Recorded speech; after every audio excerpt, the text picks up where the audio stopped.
Hello everyone, আশা করি তোমরা সবাই ভালো আছো। আজকে আমরা যশোর বোর্ড 2024 সমাধানটি করব। চলো আমরা প্রশ্নটি দেখে আসি। এখানে গ নম্বরে বলেছে বড় পিস্টনে বলের মান নির্ণয় করো। তাহলে এখানে বলেছে ওই যে বড় পিস্টনের বলের মান নির্ণয় করো। তাহলে আমরা প্রথমে এখানে যা যা দেওয়া আছে ওইটা আমরা লিখে নিই গ নম্বরে। গ এখানে হলো আমাদের ছোট পিস্টনের প্রযুক্ত বল 20 নিউটন দেওয়া আছে এবং হলো ছোট পিস্টনের ক্ষেত্রফল 4 সেন্টিমিটার স্কয়ার, বড় পিস্টনের ক্ষেত্রফল হলো 20 সেন্টিমিটার স্কয়ার।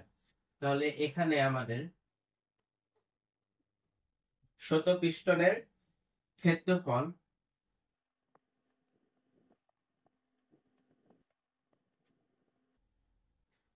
ছোট ছোট পিস্টনের হলো আমাদের এখন হলো ছোট পিস্টনের উপর প্রযুক্ত বল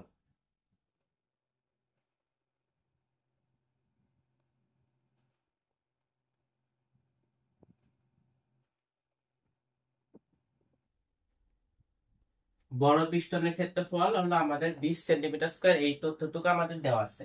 এখন আমাদের বলেছে বড় পিস্টনে বলের মান নির্ণয় করতে। তাহলে আমরা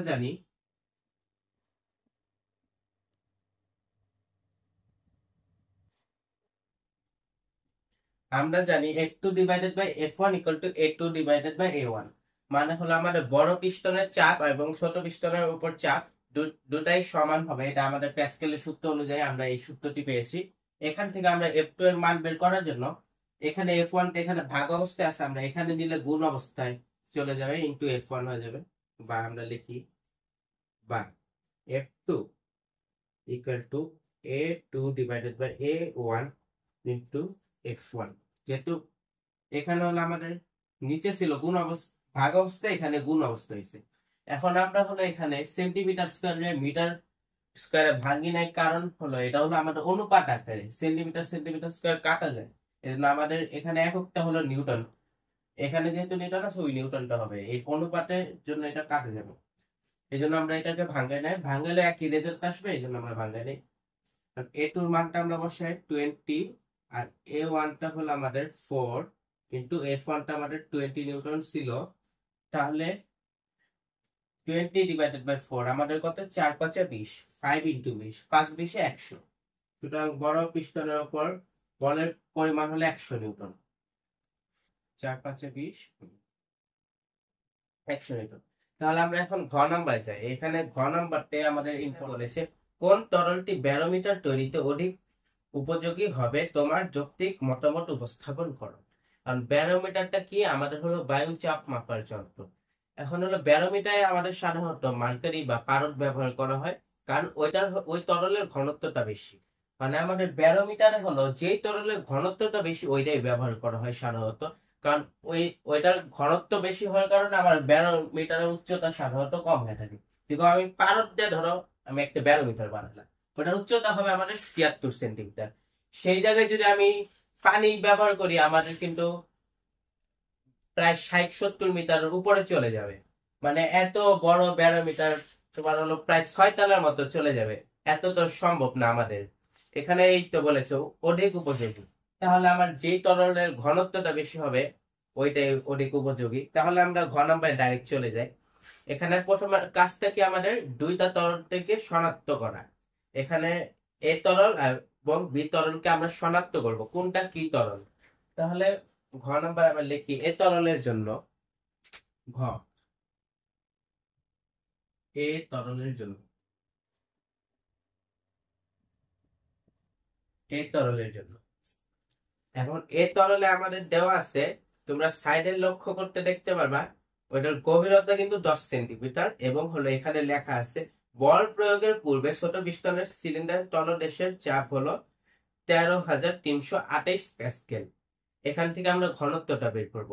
এখন আমরা জানি তরলের উপর চাপটা হলো আমাদের, ধরো এই তরলের উপর চাপটা হলো আমাদের P equal to H rho জি।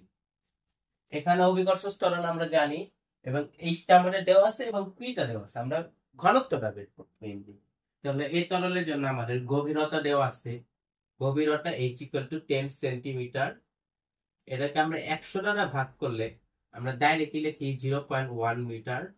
এটা এবং আমার হলো তলদেশের চাপ দেওয়া আছে, চাপ P equal two 13,328 Pascal, 28 Pascal চাপের একক প্যাসকেল। এবং আমাদের অভিকর্ষ ত্বরণটা এটা আমাদের মুখস্থ, G equal to 9.8 metre per second inverse 2। এই কথাটি মুখস্থ। আমার মেন জিনিসটা লাগবে হলো রো এর মানটা। তাহলে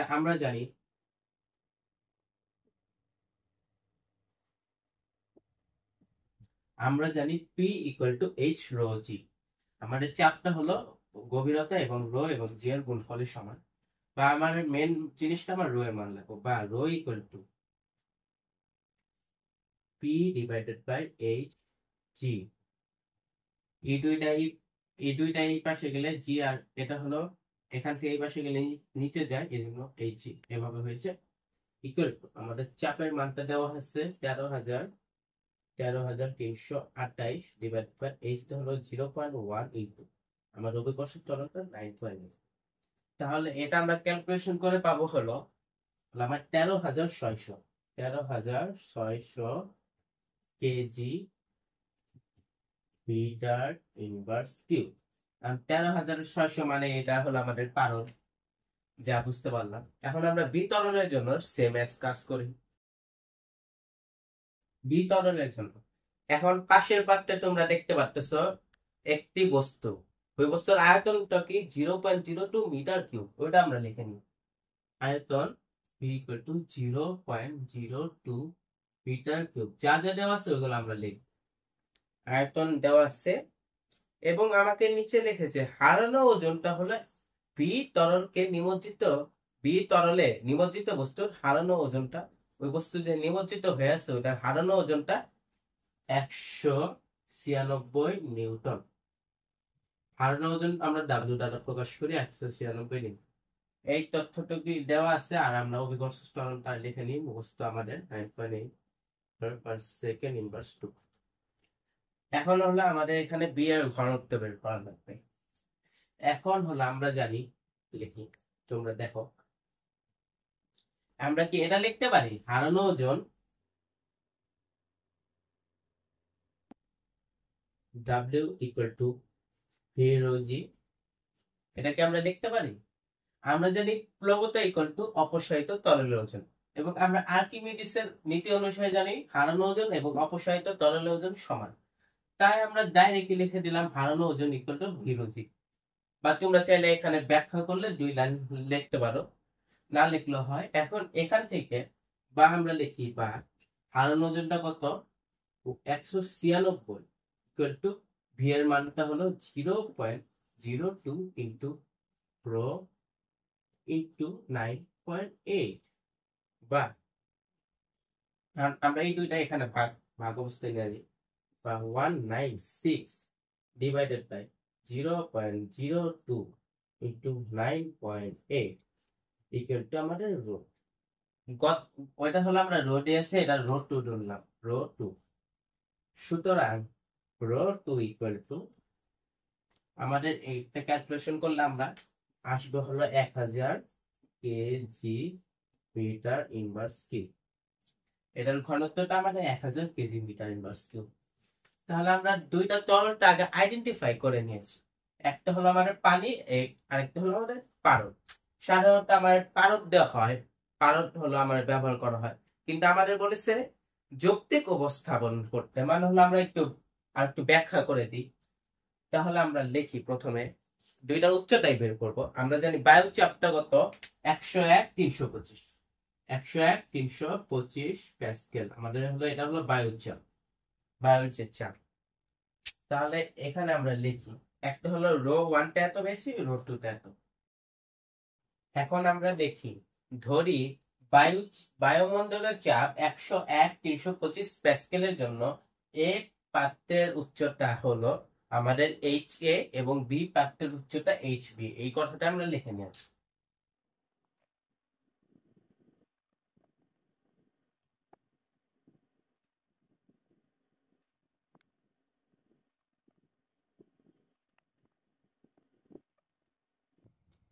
বায়ুমণ্ডলীয় চাপ 101,325 প্যাসকেলের জন্য এই পাত্রের তরলের উচ্চতা এইচ এ এবং বি পাত্রের তরলের উচ্চতা এইচ বি হলে সুতরাং সুতরাং আমাদের বায়ুমণ্ডলের চাপ পি দিলাম, এটা পি ইকুয়াল টু এত হলে, সুতরাং P equal to H A rho G বা H A equal to P divided by rho G equal to আমাদের পি হলো 101,325 ডিভাইডেড বাই আমাদের হলো এটা হলো রোটা হলো 13,600 ইন্টু 9.8 ইকুয়াল টু আমাদের আসলে 0.73 মিটার। এটা এত আসে এবং হলো আমাদের বি পাত্রেরটা হলো আবার P equal to H B rho two G বা আমাদের হলো এইচ বি হলো বি পাত্রের উচ্চতা পি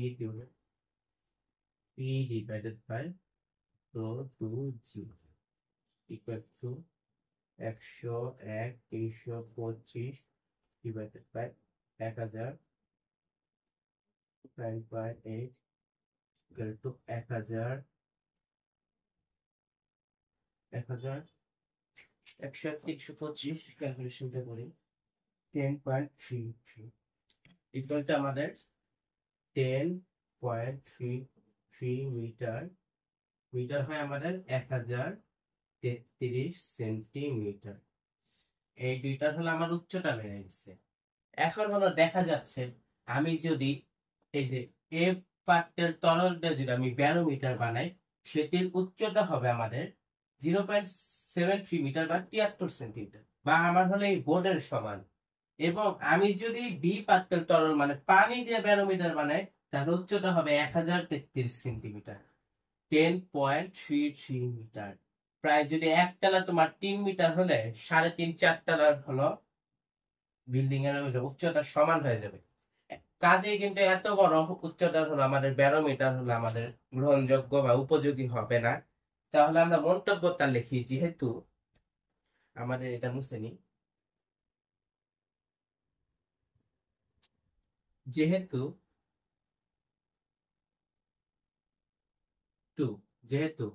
এটা হলো বি পাত্রের তরলটা বানাইলে ব্যারোমিটার উচ্চতা, আর এটা হলো এ পাত্রের তরলটা বানাইলে ব্যারোমিটার উচ্চতা এইচ এ এইচ বি।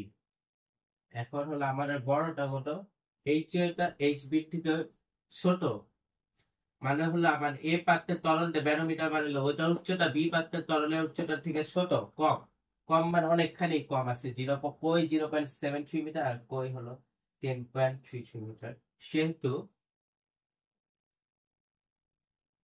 আমরা কথাটি লিখবো, প্রশ্ন অনুযায়ী আমরা কথাটি লিখবো, কোন তরলটি আমরা লিখবো এ পাত্রের তরলটি ব্যারোমিটার তৈরিতে অধিকতর উপযোগী হবে।